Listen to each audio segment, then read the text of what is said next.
Today I want to discuss the 5 ways we manipulate others without even realizing it. First on the list is passive aggression. I pondered devoting a full chapter of my book to passive hostility because I had so much to say about it. However, after discussing it with my pals, we decided that a chapter on poisonous relationships was adequate.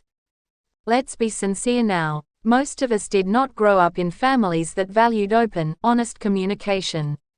Implying that we frequently had to repress our emotions because expressing them didn't feel safe or supported, maybe merely to later blow up in rage or upset.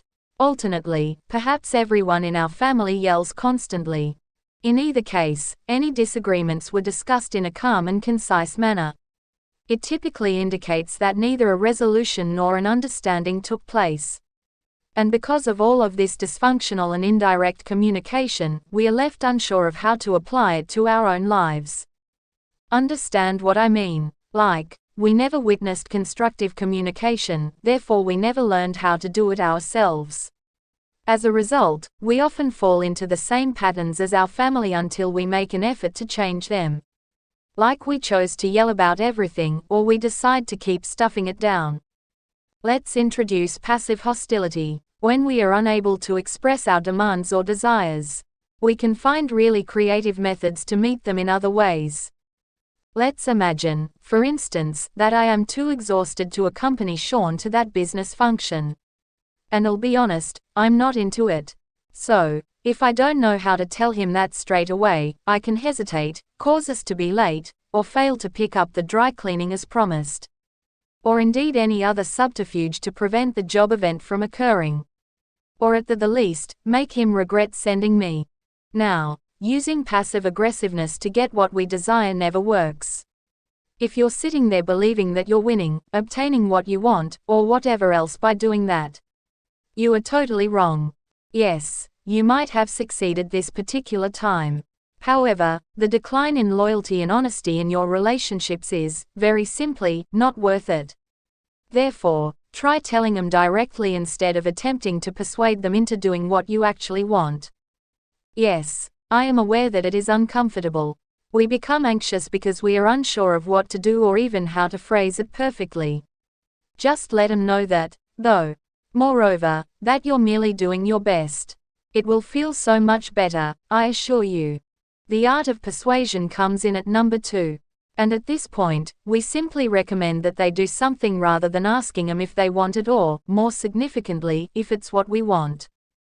An illustration of this would be if, when meeting a friend for supper, we suggested a restaurant close to our house that we felt they would really like to check out rather than explaining that we were tired and would prefer to meet on our side of town. We could even chat to them about it before making a reservation. Again, this is less beneficial than open, honest dialogue. It's perfectly acceptable to be exhausted after work and not want to drive for another hour. But if we withhold that information from our friend, we are denying them the chance to perform that favor for us. After that, we can thank them for doing us that favor.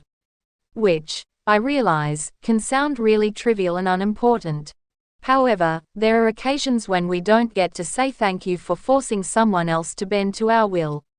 Considering that we essentially force people to do what we desire. And there was that slight change, from demanding to allowing to thanks. Can genuinely be the difference. And, in my opinion, can strengthen our bonds. Third on the list is martyrdom or playing the sufferer. And when we are being unduly theatrical, we can do this. In order to influence individuals to act in our favor, to keep our pal at our house, we might even start crying. Or, we could overstate how miserable we are to elicit more pity. I realize now that we all require love and support. However, there is nothing wrong with merely informing your friends and relatives of our need. In this approach, we acknowledge our feelings and needs while also communicating them. And you are all aware of how crucial that is to the well-being of our relationships as well as our mental health. Again, this enables us to ask those with whom we have ties for something, receive it, and then express our gratitude. Which is just fantastic. The fourth one is lying. And no, I do not mean plain lying. Obviously, that shouldn't be a component of any healthy relationship. If we were being completely honest, we wouldn't say we were going to do anything or show up for someone, but that's what I mean when I say we lie. In order to acquire what we wanted in the previous instance, we could have even struck a deal with them. For instance, if I didn't feel like doing my laundry, I might have informed Sean that I would wash his for the following 2 loads provided he did mine. I never, however, follow through. I never intended to do his laundry. I simply didn't want to do mine the last time, and I would stop at nothing to avoid it. Therefore, we must be careful to follow through when we promise to do anything in the future. Additionally, I am capable of forgetfulness if you are. Reminders can be added to your phone. Or, even more crucially, tell your spouse or that buddy that they can remind you. Occasionally, merely granting people the right to challenge your promise will stop animosity from escalating. Finally, stonewalling comes in at number 5. This was one of John Gottman's 4 horsemen of the apocalypse, according to a list I saw in class. This indicates that if this is happening in any of your relationships, it will end suddenly. The other 3 are scorn, defensiveness, and criticism, in case you were just interested. However, the definition of stonewalling is a failure to cooperate or communicate. And I won't sugarcoat it, it's incredibly manipulative. We are attempting to compel people to submit to our will by remaining silent, not responding to calls, texts, or messages, or remaining silent when they inquire about how we are. Being silent doesn't really do anything. And it will simply make the problem worse. Maybe escalating a little quarrel into several weeks of quiet. Meeting up in person is now the best approach to resolve conflicts or upsets. If at all possible, do so. And since you anticipated it, discuss it. Inform them of what transpired and what disturbed you. Then, pay attention to them while they present their side. This is crucial. Try to give them a fair hearing. We all see a conflict differently. We are all correct, too. I hope you heard me.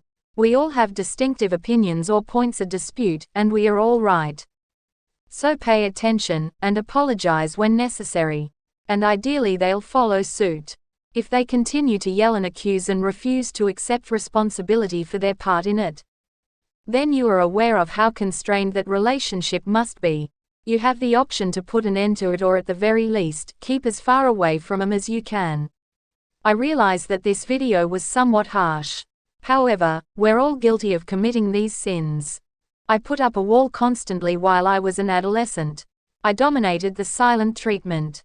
I find it difficult to resist making suggestions as an adult.